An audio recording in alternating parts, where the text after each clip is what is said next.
नमस्कार, क्या हालचाल आप सबके।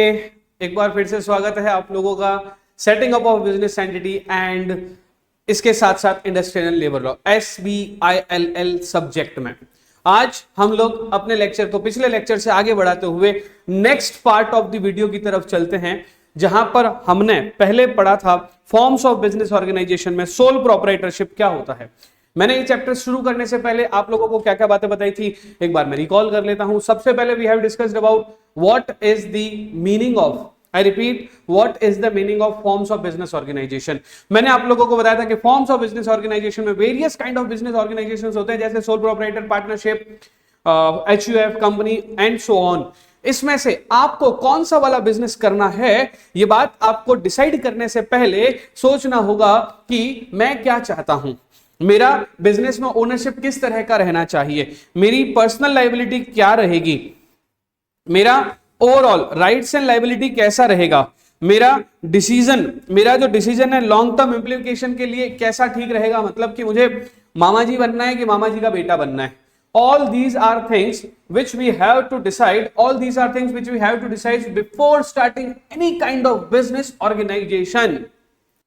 मतलब साफ है कि आप कोई सा भी बिजनेस ऑर्गेनाइजेशन स्टार्ट करना चाहते हो, उससे पहले आपको डिसाइड करना रहेगा कि आप क्या चाहते हो, आपका विजन क्या है बिजनेस को लेकर, लॉन्ग टर्म, शॉर्ट टर्म, दूध का धंधा, डेयरी वाला या दूध हर घर पहुंचाने वाला। आप किस तरह का कंट्रोल चाहते हो, अकेला बिजनेस करना चाहते हो, पार्टनरशिप के साथ करना चाहते हो। डिफरेंस क्या है, अगर आप अकेला बिजनेस करोगे तो आपके साथ सबसे ज्यादा मेन फायदा क्या रहेगा, आप जब मर्जी जैसे मर्जी काम कर सकते हो। ठीक है, लेवल ऑफ कंट्रोल की बात करते हैं। ठीक है, लेवल ऑफ कंट्रोल का मतलब आप किस लेवल ऑफ कंट्रोल के बाद स्ट्रक्चर आप कैसा चाहते हो, सिंगल पर्सन या 2 4 5 10 लोग मिलकर। सिंगल पर्सन बिजनेस करना चाहते हो कि 2 5 10 लोग मिलकर साथ में बिजनेस करना चाहते हो। बिजनेस की वल्नरेबिलिटी, लिटिगेशन, कल मैंने आपको इस बारे में बताया था, यहां पे हमने कल डिस्कशन किया था लिटिगेशन से रिलेटेड, राइट। सबसे पहले लॉ, आपके ऊपर बहुत सारे अलग अलग लॉ, जैसे RBI आ जाएगा अगर आप बड़ा बन गए तो, है ना। अगर आप फॉरेन एक्सचेंज का काम करना शुरू करेगा तो RBI आ जाएगा।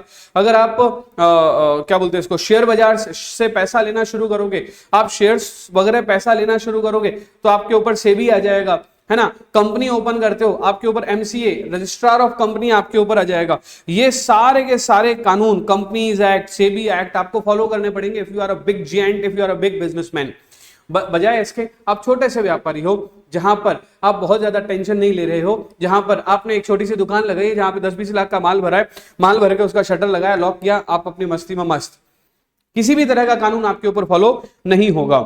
ठीक है, इसके अलावा टैक्स कितना भरना चाहते हो, किस तरह की टैक्स इंप्लीकेशन रखना चाहते हो। जैसे आप सोल प्रोप्राइटर हो तो 5, 20, 30% टैक्स लगेगा, 5, और न्यू रेजी में 5, 10, 15, 20, 25, 30% टैक्स लगेगा। बजाय इसके अगर आप कंपनी हो तो आपको 30% टैक्स पे करना है, पार्टनरशिप फर्म हो तो अगेन आपको 30% टैक्स पे करना है। Which kind of tax you want to pay, all these are the factors जिसके ऊपर आपको डिसाइड करना होगा कि किस तरह का बिजनेस ऑर्गेनाइजेशन आप स्टार्ट करना चाहते हो। बात करते हैं अगर आप सोल प्रोप्राइटर बनना चाहते हो तो उसकी हमने लास्ट लेक्चर में डिसाइड किया था। सोल प्रोप्राइटर का बिजनेस वो लोग करते हैं जो इंडिविजुअल होते हैं, इंडिविजुअल जो डे टू डे रिस्पॉन्सिबिलिटी को मैनेज कर सकते हैं, जो अपना बिजनेस का कंट्रोल किसी और को देना नहीं चाहते। ऐसे लोग जो कि प्रॉफिट अकेले कमाना चाहते हैं, जिनको किसी और से कैपिटल लेने की जरूरत नहीं होती है, ऐसे लोग जो बिजनेस करते हैं तो वो सोल प्रोप्राइटरशिप बिजनेस करना पसंद करेंगे, राइट। अब सोल प्रोप्राइटर के कुछ फायदे हैं, कुछ नुकसान है। शाम को आपको मैसेज आया आपके दोस्त का, सैटरडे थी, 6 बजे मैसेज आया, फ्रेंड्स पार्टी करें।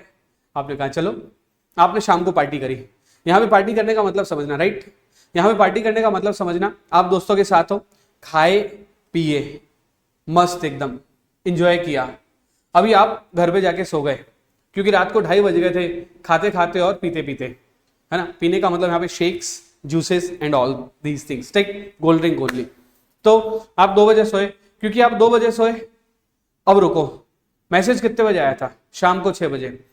अगर आपकी पार्टनरशिप फर्म होती, आपको पार्टनर से पूछना पड़ता, आपकी कंपनी होती तो आपको 17 लफड़े थे, है ना, इतना बड़ा रिस्पॉन्सिबिलिटी थी आपके ऊपर। बजाय इसके आप अकेले थे, आपने किसी से बात नहीं की, किसी से पूछा नहीं और चले गए दोस्तों के साथ पार्टी करने के लिए। This is the power of sole proprietorship, this is the benefit of sole proprietorship. बजाय इसके अब अगले दिन संडे को सुबह आपने उठने की कोशिश करी, हैंगओवर, नहीं उठ पाए, 11 बज गए, 12 बज गए, 1 बज गए, दोपहर के 2 बज गए। आपकी दुकान कुछ ऐसी है, संडे को सुबह 10 बजे से लेकर 2 बजे तक मैक्सिमम ग्राहकी होती है और आप उठे ही 2 बजे हो, आपको नुकसान हो गया। बजाय इसके अगर आपके साथ कोई पार्टनर होता, वो आपकी दुकान ओपन कर देता तो ज़्यादा बेटर रहता। तो सोल प्रोपराइटर के फायदे ये हैं कि बेटर कंट्रोल हमारा कंट्रोल है, नुकसान ये है कि मैनेजमेंट डाइवर्सिफाई नहीं हो पाता है। तो हम लोग फायदे और नुकसान की बात कर रहे थे। फॉर्मेशन ईजी है, कंट्रोल बेटर रहता है, मैनेजमेंट इनएक्सपेंसिव यानी कि सस्ता है, स्मॉल स्केल ऑपरेशन का फायदा उठा सकते हो और प्रॉफिट का अकेले आप बेनिफिशियरी रहोगे। कुछ लिमिटेशंस भी है। लिमिटेशंस क्या क्या है? Limitation of management skill, limitation of resources, unlimited liability और लैक ऑफ कंटिन्यूटी। यहाँ पे लैक ऑफ कंटिन्यूटी मैंने आपको एग्जांपल दिया, आपकी तबीयत खराब है, आप पार्टी में चले गए, है ना, आप अब दुकान नहीं जा पा रहे हो। अनलिमिटेड लाइबिलिटी यानी कि आपकी लाइबिलिटी कभी खत्म नहीं होगी, दुकान में अगर नुकसान हो गया तो आपको अकेले को भरना पड़ेगा, ठीक है। लिमिटेशन ऑफ रिसोर्सेज, आपके जो रिसोर्सेज होते हैं, आपके जो रिसोर्सेज होते हैं वो लिमिटेड हो जाते हैं, लिमिटेड रिसोर्सेज हो जाते हैं आपके, क्योंकि अकेला व्यक्ति कितना पैसा लगा सकेगा, ठीक है। वैसे कहा जाता है कि सोल प्रोप्राइटरशिप को शुरुआत करने के लिए किसी भी डीड या किसी भी एग्रीमेंट की जरूरत नहीं होती है, लेकिन nature of business activity, registration, ये सब चीजें अलग अलग कानून आपके ऊपर एप्लीकेबल रहेंगे, जिसमें कि स्पेशली शॉप एक्ट के बाद में दूसरा कानून जो आपके ऊपर एप्लीकेबल रहेगा वो law relating to professional tax, MSME का, स्मॉल स्केल इंडस्ट्री का, जीएसटी का। ये सारे के सारे कानून हम लोग, एक और चैप्टर है जिसका नाम है चैप्टर नंबर 13, है ना, वेरियस रजिस्ट्रेशन, वहां पे ये सारे के सारे हम लोग पढ़ने वाले हैं। डोंट वरी, आपको चिंता करने की जरूरत नहीं है। इन सब के अंदर रजिस्ट्रेशन कैसे होता है हम पढ़ेंगे। वहां पे स्पेसिफिकली कोई डीड, कोई एग्रीमेंट नहीं बनाना है आपको। दुकान शुरू करने से पहले ये कोई रजिस्ट्रेशन नहीं करना है। आपको रेंट पे दुकान लेनी है, भाड़े पे दुकान ले ली आपने, दुकान लेकर आपने दुकान का शटर ओपन किया, माल भरा, इनॉग्रेशन किया, फीता कटवाया किसी महाराज जी से और धंधा करना शुरू। अब इसके बाद अगर 40 लाख से ज्यादा का टर्नओवर होता है तो आपको जीएसटी रजिस्ट्रेशन करवाना पड़ेगा, स्मॉल स्केल इंडस्ट्री का रजिस्ट्रेशन करवाना पड़ेगा, एमएसएमई का रजिस्ट्रेशन करवाना पड़ेगा। ये सब चीजें रजिस्ट्रेशन कब होते हैं? जब आप धंधा आगे बढ़ाते हो तो, ठीक है। नेक्स्ट है पार्टनरशिप। अब अगर बात करें पार्टनरशिप की तो हमारा आज का अगला टॉपिक होता है पार्टनरशिप। अब अगर पार्टनरशिप की बातें करें तो पार्टनरशिप क्या होती है, इसके लिए मैं आपको एक एग्जांपल से समझाता हूं, ठीक है। आपको एक एग्जांपल से समझाता हूं पार्टनरशिप होती क्या है। सपोज 2 लोग थे, एक का नाम था रमेश, दूसरे का नाम था सुरेश। दोनों अच्छे दोस्त थे। फिर से एक बार, पहले का नाम क्या था? रमेश, दूसरे का नाम क्या था? सुरेश। चाय की एक थड़ी पे बैठे थे दोनों लोग चाय की थड़ी पे बैठे थे और मिल के डिस्कशन कर रहे थे कि धंधा कैसे करना है। रमेश ने कहा कि मैं बेचने में एक्सपर्ट हूं, बट मुझसे खरीदारी करने के लिए बाहर नहीं जाया जाता, और आज की तारीख में मेरे पास 2 लाख रुपए पड़े भी हैं। रमेश क्या बोल रहा है? आज की तारीख में मेरे पास में कितने रुपए पड़े हैं? 2 लाख रुपए पड़े हैं मेरे पास, 2 लाख रुपीस। बट ना तो मेरे से शॉपिंग करने के लिए बाहर जाया जा रहा है, ना मैं धंधा संभाल पा रहा हूं, ना धंधा में चला पा रहा हूं। बात आई सुरेश के ऊपर। सुरेश ने कहा कि यार मेरे पास भी 2 लाख रुपए पड़े हैं, लेकिन मैं बाहर जाने में एक्सपर्ट हूं, मेरे को घूमने का बड़ा शौक है, और मैं तो ये भी जानता हूं कि लड़के और लड़कियों के कपड़े कहां कहां अच्छे मिलते हैं। मुझे बेंगलोर का मार्केट पता है होलसेल का, मुझे दिल्ली का मार्केट पता है, मुझे कोलकाता का पता है, मैं तो चेन्नई भी गया हुआ हूं। तो रमेश ने कहा ठीक है, तुम सुरेश, तुम्हारा काम परचेजिंग करना, परचेजिंग करके उस सामान को मुझ तक पहुंचाने के लिए पैकिंग करना, पैकिंग के साथ साथ टैगिंग करना। पहला तुम्हारा क्या काम है? परचेजिंग करना, दूसरा काम पैकिंग करना, तीसरा काम टैगिंग करना। टैगिंग करने के अलावा तुम उसे दुकान में ले आके मुझे दे दोगे। तो सुरेश ने कहा तुम क्या करोगे? तो रमेश बोला कि जो सामान मैं पैकिंग कर रहा हूं, परचेजिंग कर रहा हूं, पैकिंग कर रहा हूं, और तुम जो पैकिंग, परचेजिंग और टैगिंग कर रहे हो, उस सामान को दुकान में जमाना प्लस सेल करना। दुकान में जमाते ना, सामान जमा होता है, प्लस सेल्स करना और उसकी अकाउंटिंग करना। ये सारा काम रमेश ने कहा मैं कर दूंगा। सुरेश बाहर जाएगा घूमने के लिए, रमेश माल बेचने का काम करेगा। अब जैसे ही पैसा आएगा, इन दोनों ने मिलकर डिसाइड कर लिया कि हर महीने ये 10,000 रुपए ड्रॉ करेगा, ये भी 10,000 रुपए ड्रॉ करेगा, ताकि घर बार चल जाए। अब साल खत्म होने के बाद, जब पूरा ईयर खत्म हो जाएगा, ईयर खत्म होने के बाद जो भी प्रॉफिट होगा, ये दोनों 50% और 50% में डिस्ट्रीब्यूट कर देंगे। ये हो गया पार्टनरशिप का एग्रीमेंट। इन बातों को लिख लिया जाए तो इसको पार्टनरशिप का एग्रीमेंट कहा जाता है। और फ्रेंड्स, इससे पार्टनरशिप शुरू हो जाती है। This is known as partnership. दोनों ने मिलकर दुकान सोच ली, दोनों ने अपने राइट डिसाइड कर लिए कि 10,000 रुपए निकालेंगे, लायबिलिटीज डिसाइड कर ली। सुरेश घूमने जाएगा, परचेजिंग करेगा, पैकिंग करेगा, टैगिंग करेगा। रमेश पैकिंग, टैगिंग और परचेजिंग वाले सामान को बेचने का काम करेगा। बेचने के बाद जो पैसे आएंगे उसको बैंक में जमा कराएगा। शाम को डेली अकाउंटिंग करेगा। रमेश जो सुरेश को रिपोर्ट करेगा कि मैंने आज भर इतनी सेल करी। सेल करने के बाद हर महीने दोनों अपना घर चलाने के लिए 10,000 रुपए ड्रॉ कर लेंगे। विड्रॉ करने के बाद में दोनों 10,000 विड्रॉ करने के बाद में आराम से अपना धंधा चलाते रहेंगे। जो प्रॉफिट होगा दोनों 50-50 में डिस्ट्रीब्यूट कर लेंगे। This particular thing is known as partnership. अभी पार्टनरशिप में मैंने कुछ वर्ड आपके लिए ग्रीन कर रखे हैं, आप देखना। पार्टनरशिप क्या है? एसोसिएशन ऑफ पर्सन है। यहां पे मैं फिर से ग्रीनिंग कर देता हूं, ठीक है, ज्यादा बेटर रहेगा। पार्टनरशिप क्या है? एसोसिएशन ऑफ पर्सन है, मतलब एक से ज्यादा लोग होंगे, मिनिमम 2 लोग होने जरूरी है।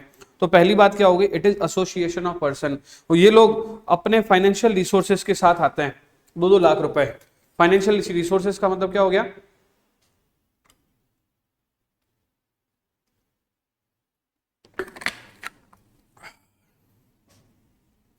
फाइनेंशियल रिसोर्सेज का मतलब क्या हो गया? दोनों लोग 2-2 लाख रुपए लेकर आएंगे, ठीक है। दोनों लोग 2-2 लाख रुपए लेकर आएंगे। This is called as financial, ठीक है, ठीक है, हो गया। अब दोनों जने बिजनेस चलाएंगे, कपड़े का बिजनेस चला रहे हैं ना दोनों। फिर प्रॉफिट को आपस में शेयर करेंगे एग्रीड रेशियो पर। जैसे कि सोल प्रोपराइटर जो होता है वो अकेला फाइनेंस कर पाता है। अगर रमेश और सुरेश दोनों मिले तो 4 लाख रुपए हो गए, अकेला होता तो 2 ही लाख रुपए होते। दूसरे नंबर पे capacity to manage and grow of business sole proprietor में लिमिटेड होता है। रमेश अकेला काम करता, उससे बाहर नहीं घूमने जाया जाता, वो बाहर से सामान नहीं ला पाता, सस्ता सामान नहीं आता, सस्ता सामान नहीं आता, धंधा नहीं चलता, धंधा नहीं चला, प्रॉफिट नहीं होता, प्रॉफिट नहीं होता तो पैसे कैसे कमाते मेरे भाई? रमेश और सुरेश दोनों मिले तो पैसे भी कमा पाए, रमेश और सुरेश दोनों मिले तो धंधा भी कर पाए। एक जने की एक्सपर्टीज थी बाहर से सामान लेकर पैकिंग और टैगिंग करना, दूसरे जने की एक्सपर्टीज थी सामान को बेचना। दोनों की एक्सपर्टीज काम आई है। सोल प्रोपराइटर में ऐसा नहीं होता है। पार्टनरशिप बिजनेस इसलिए ग्रो करता है क्योंकि यहां पर बिजनेस के एक्सपांशन की नीड, ज्यादा कैपिटल और better supervision, control, division of work और स्प्रेडिंग ऑफ रिस्क, ये सब चीजें पार्टनरशिप में होती है जो सोल प्रोपराइटरशिप में नहीं होती। साथ ही साथ पार्टनरशिप फर्म में ड्राफ्टिंग ऑफ एग्रीमेंट जरूरी है, राइट। अगर ये नहीं होता तो पार्टनरशिप भी नहीं चलती। बीच में एक छोटा सा ये पॉइंट है होल्डिंग आउट वाला, ये हम लोग आगे डिस्कस कर देंगे, यहां पर हम लोग इसको हटा देते हैं, आगे आएगा ये, ठीक है। अब पार्टनरशिप के फीचर्स क्या होते हैं? पार्टनरशिप फॉर्म जो बनाई उसके फीचर क्या हैं? पहला फीचर होता है existence of agreement. Her partnership form में एग्रीमेंट बनता है। दूसरा फीचर होता है बिजनेस का एंगेजमेंट, यानी कि हर पार्टनरशिप फॉर्म बिना बिजनेस के नहीं चलती है। एंगेजमेंट इन बिजनेस का मतलब होता है कि अगर पार्टनरशिप फॉर्म है तो बिजनेस होगा, बिजनेस नहीं तो फर्म नहीं, बिजनेस नहीं तो फर्म नहीं। थर्ड नंबर पे इन्होंने कहा शेयरिंग ऑफ प्रॉफिट और लॉसेस। पार्टनरशिप फर्म अपने प्रॉफिट और अपने लॉसेस दोनों शेयर करते हैं। 2 लाख लगाए, प्रॉफिट हुआ, डिस्ट्रीब्यूट कर दिया, मजे ही मजे। Agency relationship. Now what is the meaning of agency relationship? दोनों के बीच में एजेंट वाला रिलेशन होता है। दोनों के बीच में कैसा रिलेशन होता है? सुरेश बाहर घूम के फिर के जो काम करके ला रहा है, रमेश जो बाहर घूम फिर के जो काम ला रहा है, और सुरेश जो बाहर घूम फिर के जो सामान ला रहा है उसको रमेश बेच रहा है। सुरेश के किए गए कामों का फायदा रमेश को मिल रहा है, रमेश के किए गए कामों का फायदा सुरेश को मिल रहा है। तो जब रमेश और सुरेश दोनों को एक दूसरे का फायदा मिलेगा, जब रमेश और सुरेश दोनों को एक दूसरे का फायदा मिलेगा तो मान के चलिए धंधा बहुत जोरदार चलेगा, ठीक है। ये एजेंसी रिलेशनशिप होती है दोनों में। इसके लिए कहा गया है कि one for all all for one, one एक सभी के लिए और सभी एक के लिए, ये जो काम चलता है ना, वन फॉर ऑल और ऑल फॉर वन, ठीक है।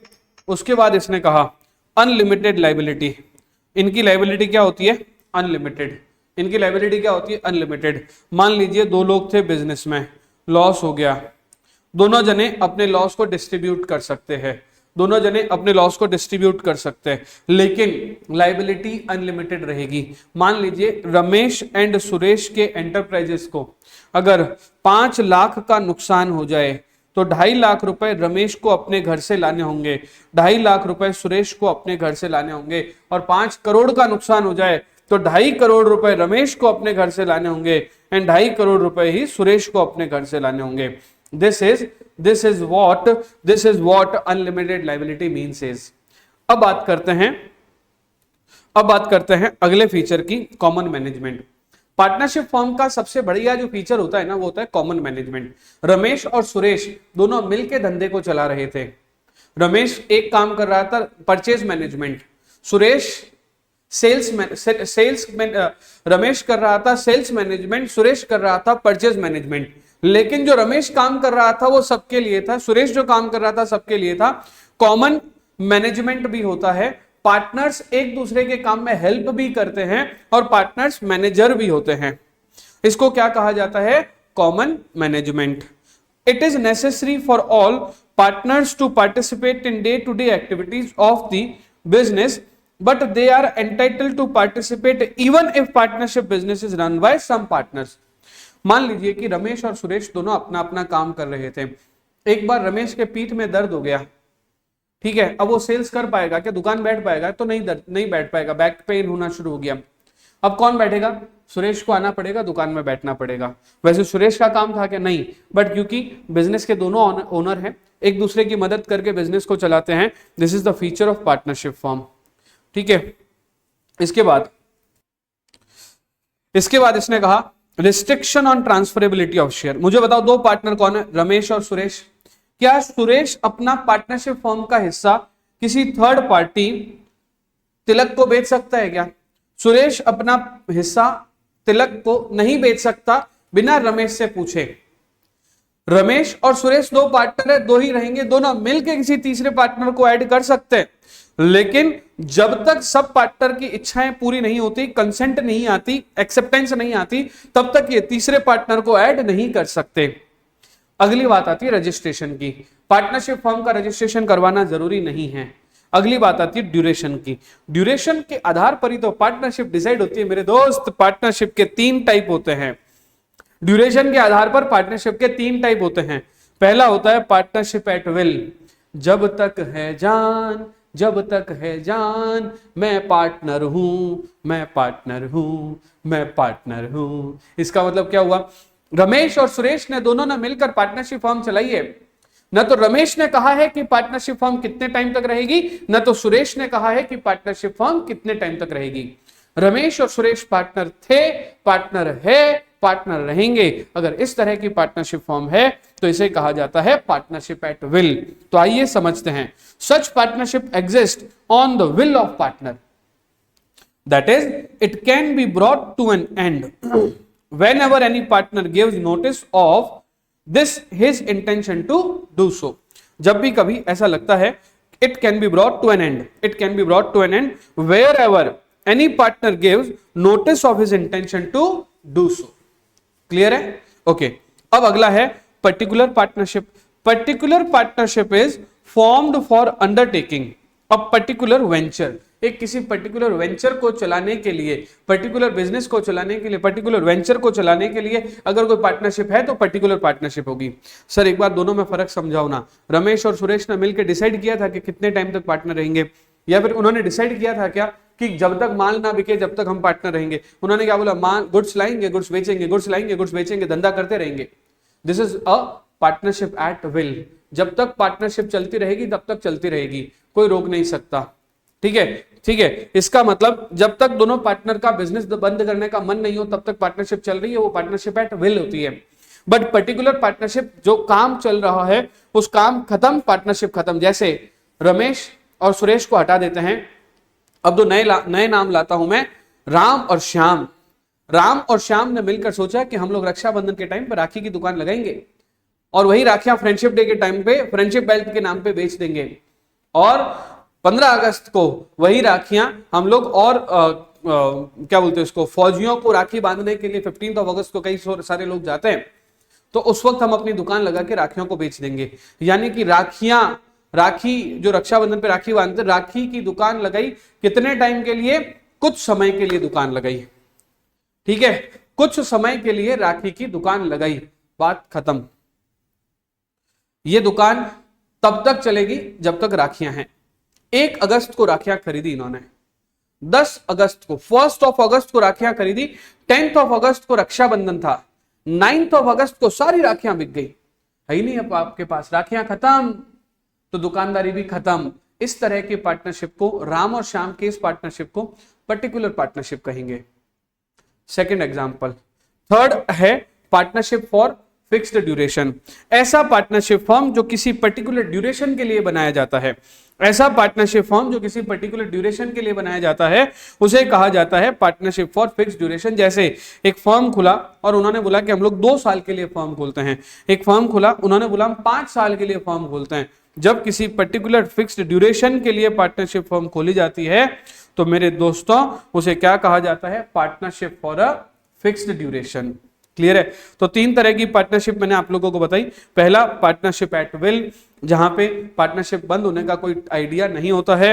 दूसरा पर्टिकुलर पार्टनरशिप, जहां पर किसी पर्टिकुलर वेंचर को करने के लिए, किसी पर्टिकुलर वर्क को करने के लिए, जैसे मान लीजिए एक ओवरब्रिज बनाना है, ठीक है, तो 2 कंस्ट्रक्शन कंपनीज हमारे यहाँ पे थी, एक आरएस कंस्ट्रक्शन कंपनी, एक एक्सवाई कंस्ट्रक्शन कंपनी, दोनों ने मिलकर एक ब्रिज बनाने का ठेका लिया। ब्रिज बन के खत्म, ठेका बंद, ब्रिज बन के खत्म, ठेका बंद, कॉन्ट्रैक्ट पूरा, ठीक है, ब्रिज बन गया, पार्टनरशिप फॉर्म खत्म हो गई। ये विल की पार्टनरशिप फॉर्म नहीं थी, ये पार्टनरशिप फॉर पर्टिकुलर पार्टनरशिप कहा गया था इसको। काम खत्म, पार्टनरशिप खत्म।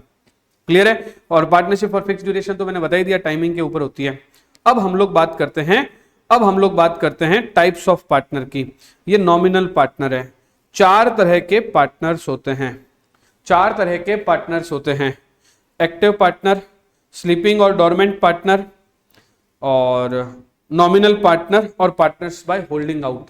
Partners by holding out. अब ये क्या होता है समझना। मैंने बोला पार्टनर्स जो है वो 4 तरह के होते हैं। पहला कौन सा? Active partner. दूसरा कौन सा? Sleeping and dormant partner. तीसरा कौन सा? Nominal partner. चौथा कौन सा? Partners by holding out. वो सारे पार्टनर जो डे टू डे बिजनेस में एक्टिव पार्टिसिपेशन करते हैं। अभी मैंने जो रमेश और सुरेश का एग्जांपल लिया था, रमेश भी एक्टिव था, सुरेश भी एक्टिव था, दोनों एक्टिव पार्टनर है।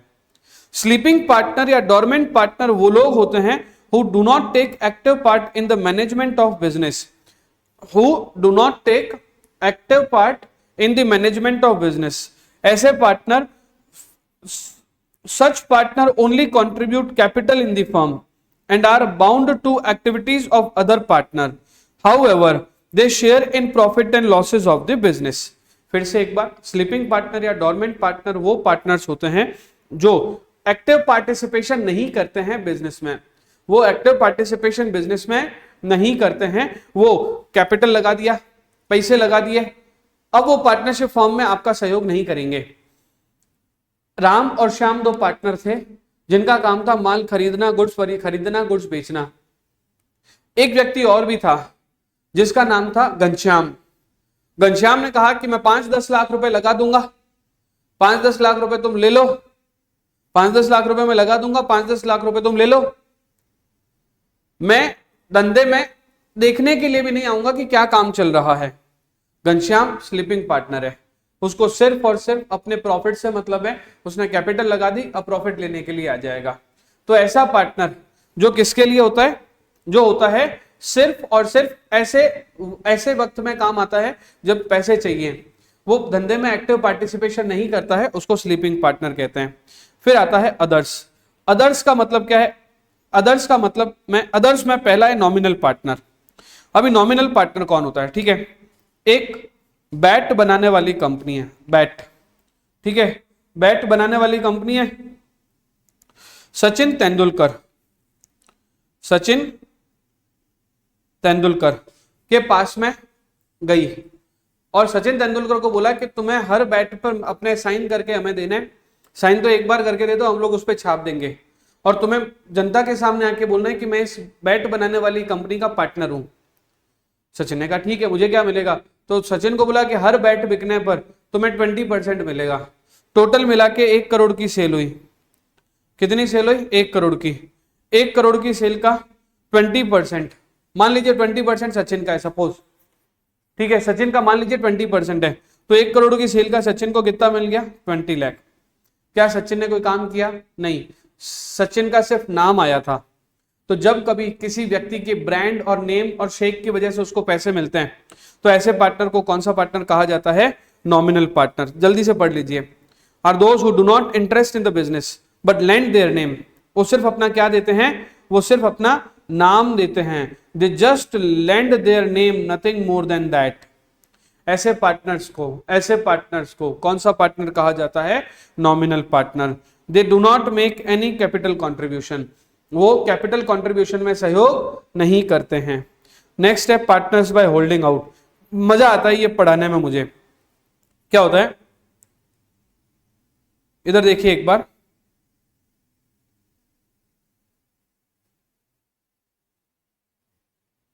एक सेकेंड, यहां पे वर्ड लिखा है होल्डिंग आउट। मैंने यहां से कटवा दिया था क्योंकि मुझे नीचे पढ़ाना था, राइट? कोई ऐसा ना समझे कि सर ये आपने हटाया क्यों या टॉपिक हटाया क्यों। मैं आपको बताने के लिए ऊपर लेके गया था, है ना। अगला कौन सा है? Partners by holding out. जब कभी कोई पर्सन अपने मुंह से कह रहा है कि मैं यहाँ का पार्टनर हूं। छोड़ो ना, एक बढ़िया एग्जांपल लेता हूं ना। हमारे इंस्टीट्यूट में क्या हुआ ना, एक दिन मेरा फ्रेंड आया हुआ था। तो मेरा फ्रेंड बैठा था। मेरे फ्रेंड का नाम है कमल। तो कमल बैठा था, एक व्यक्ति आया कि मुझे कोचिंग ज्वाइन करनी है सर, अपने पेरेंट्स के साथ था। कमल ने कहा ठीक है आ जाओ, हम लोग पढ़ाते हैं, हम लोग आपको बता देंगे, फीस रहेगी 25,000, आप आराम से आओ, बच्चे को भेजो, 5,000 रुपये एडवांस देना रहेगा। उसके बाद में 7 दिन का डेमो है, समझ में आया तो ठीक, नहीं समझ आया तो पैसे वापस ले जाना। ठीक है। कमल को पूछा आप कौन? कमल ने बोला मैं पार्टनर हूं। अब एक बार जब कमल ने कह दिया कि मैं इस फर्म का पार्टनर हूं, तो कमल ये नहीं कह सकता कि मैं इस फर्म का पार्टनर नहीं हूं। और मैंने भी रोका नहीं किसी को कि भाई कमल पार्टनर या नहीं है। मैं अपने अंदर था, बाहर था, मुझे पता भी नहीं चला बाहर क्या हुआ। उस सामने वाले व्यक्ति की नजर में पार्टनर कौन है? मेरा कमल। कमिट किसने किया है? कमल ने। हमारे यहाँ पे ऐसा कोई सिस्टम ही नहीं है। हमारे यहाँ पे डेमो का सिस्टम ही नहीं था। बच्चा आता था, बच्चा फीस देता था, पढ़ना शुरू कर देता था। इतने सालों के अनुभव के बाद में शहर में एक ऐसी पहचान बन गई थी कि कोई व्यक्ति डेमो का पूछता ही नहीं था, सीधा आता था, फीस जमा करा के पढ़ना शुरू कर देता। लेकिन वो बच्चा एक्सेप्शन निकला। उस बच्चे को कुछ समझ में नहीं आ रहा था। अब उसके पेरेंट्स आए पैसे मांगने के लिए वापस, कि समझ में नहीं आया, 5,000 रुपए एडवांस दे, उसको पैसे वापस दो। मैंने कहा क्यों भाई, हमने तो ऐसा कोई कमिट नहीं किया। जितने में उनको कमल दिखा, उस वक्त कमल फिर से मिलने के लिए आया हुआ था। तो वो कमल के पास गए, कमल जी तुमने कहा था कि पैसे वापस देंगे, पैसे वापस दो। तो कमल अब मना नहीं कर सकता कि मैं तो पार्टनर नहीं हूं, मैं वापस नहीं दूंगा। कमल को पैसे वापस देने पड़ेंगे। अब मेरी और कमल की क्या लाइजनिंग है हम दोनों जाने, बट कमल को पैसे वापस देने पड़ेंगे।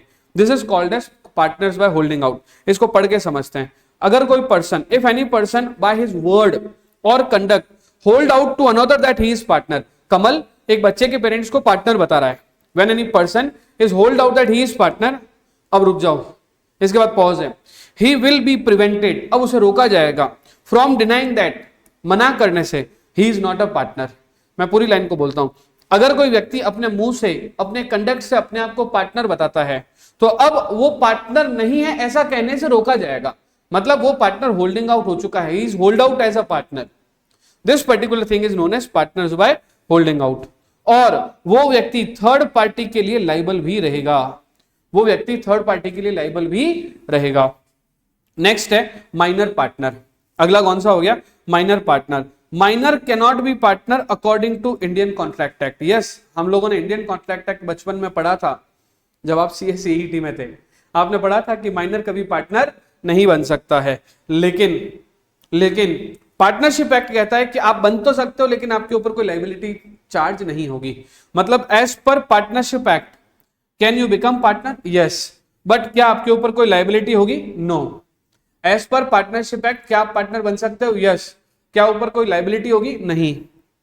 ठीक है, अब ये था पार्टनर्स के टाइप, पार्टनरशिप के फीचर।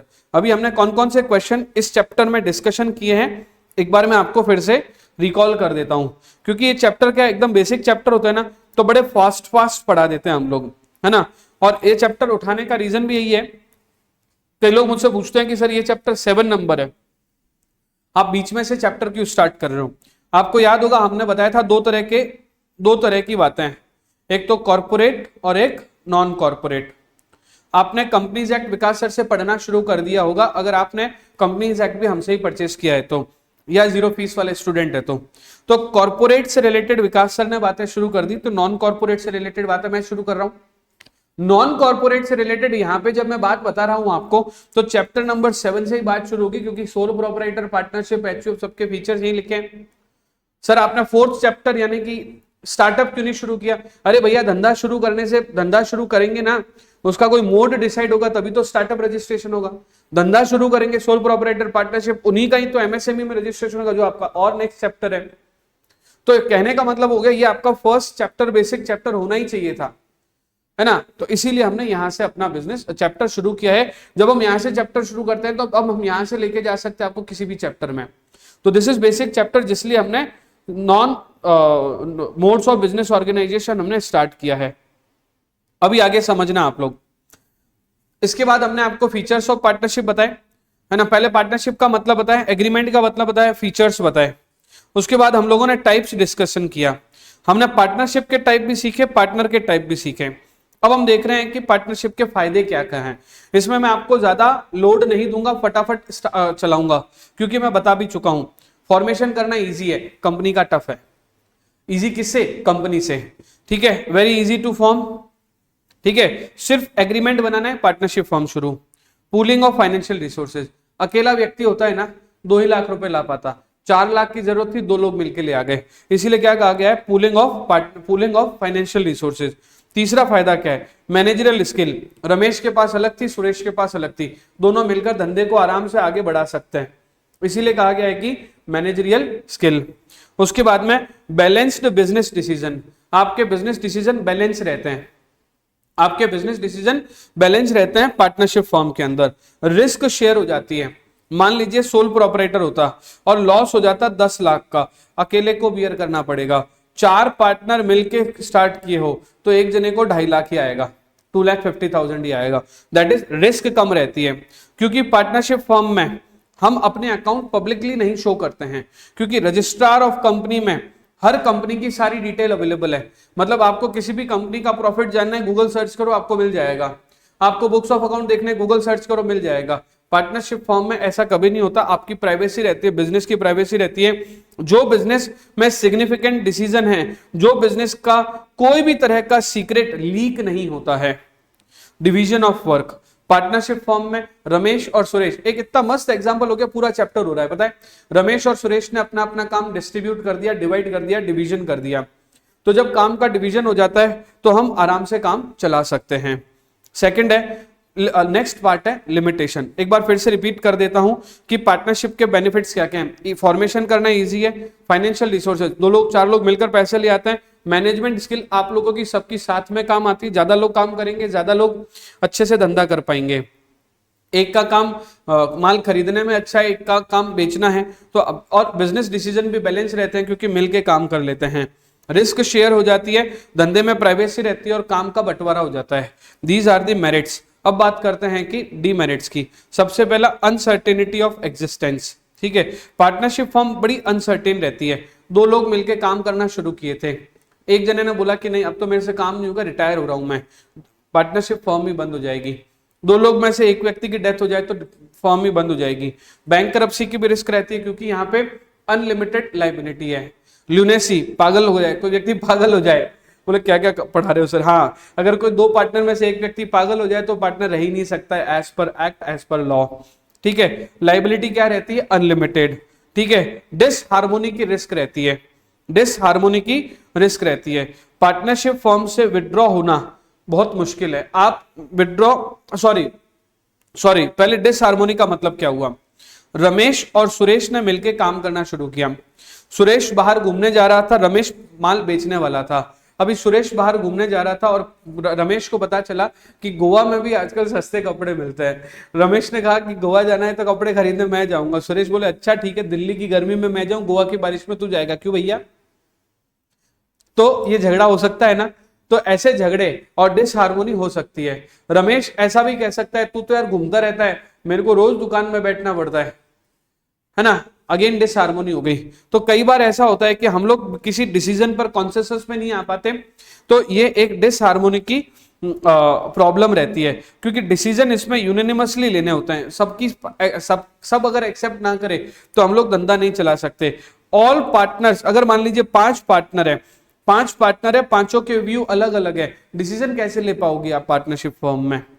उसके बाद इसने कहा ब्लॉकिंग ऑफ कैपिटल। इन्होंने कहा कि पार्टनरशिप फर्म में इन्वेस्टमेंट करना तो इजी है, बट हम लोग इजीली विड्रॉ नहीं कर सकते। हमने 10-10 हजार बाहर निकालने का सोच लिया, किसी दिन 50,000 रुपए की जरूरत होगी, हमें सब पार्टनर से पूछना पड़ेगा। यही बात हमें हर बिजनेस में नहीं होती है। सोल प्रोप्राइटरशिप में आपको जितना पैसा चाहिए आप निकाल सकते हो, पार्टनरशिप में आप जितना पैसा चाहिए उतना निकाल नहीं सकते हो। ठीक है। इंस्टीट्यूशनल कॉन्फिडेंस इसलिए नहीं रहता है पार्टनरशिप फर्म में क्योंकि आप कहीं रजिस्टर नहीं हो, आप दोनों ने मिलकर एग्रीमेंट बना लिया।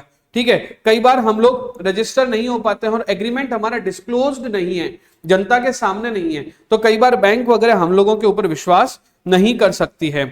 पब्लिक ट्रस्ट कंपनी पे ज्यादा होगा। आपको कोई पूछे कि प्राइवेट लिमिटेड फर्म है, एक प्राइवेट लिमिटेड कंपनी है और एक पार्टनरशिप फर्म है, नाम से भी आपको ऐसा लग रहा है कि ट्रस्ट तो प्राइवेट लिमिटेड कंपनी में ज्यादा होगा। आप कहेंगे सर अभी आप इतनी देर से तारीफ कर रहे थे, हम लोग एक्सपर्ट्स हैं, हम लोग कौन हैं? हम लोग मतलब मैं और आप, हम लोग आगे जाके कंपनी सेक्रेटरी बनने वाले हैं। भाई अगर कंपनी सेक्रेटरी बनेंगे तो हमें मेरिट्स पे भी बोलना होगा, डीमेरिट्स पे भी बोलना होगा। अगर इसके सब फायदे ही फायदे होते तो कंपनी फॉर्मेशन होता ही क्यों कोई, है ना। कुछ फायदे हैं, कुछ डीमेरिट्स भी हैं। तो अभी हम लोग डीमेरिट की बात करें, लैक ऑफ कंट्रोल, है ना। लैक ऑफ कंट्रोल के बाद में डिफिकल्टी ऑफ एक्सपांशन, हम अपने पार्टनरशिप फर्म को एक्सपांड नहीं कर सकते। हमें पार्टनरशिप फर्म की एक लिमिटेशन है, नंबर ऑफ पार्टनर्स भी कम ही होंगे। पार्टनरशिप फर्म की एक और लिमिटेशन है कि एज पर कंपनी लॉ भी हमें रिस्ट्रिक्शन दे रखी है, तो इस वजह से हम पार्टनरशिप फर्म को बहुत ज्यादा एक्सपांड नहीं कर सकते। जैसे कंपनी में पब्लिक इश्यू ला सकते हैं ना, पार्टनरशिप की तो लिमिट ही 50 और 200 मेंबर की है, राइट। तो लैक ऑफ कंट्रोल भी रहता है, डिफिकल्टी इन एक्सपांशन भी रहती है। These are the, I can say these are the demerits. अब हम लोग आते हैं पार्टनरशिप डीड पे। तो मुझे लगता है कि पार्टनरशिप डीड पे आने से पहले मैं देख लेता हूं ऊपर कुछ बकाया तो नहीं रह गया, सब कुछ पढ़ा तो दिया ना मैंने।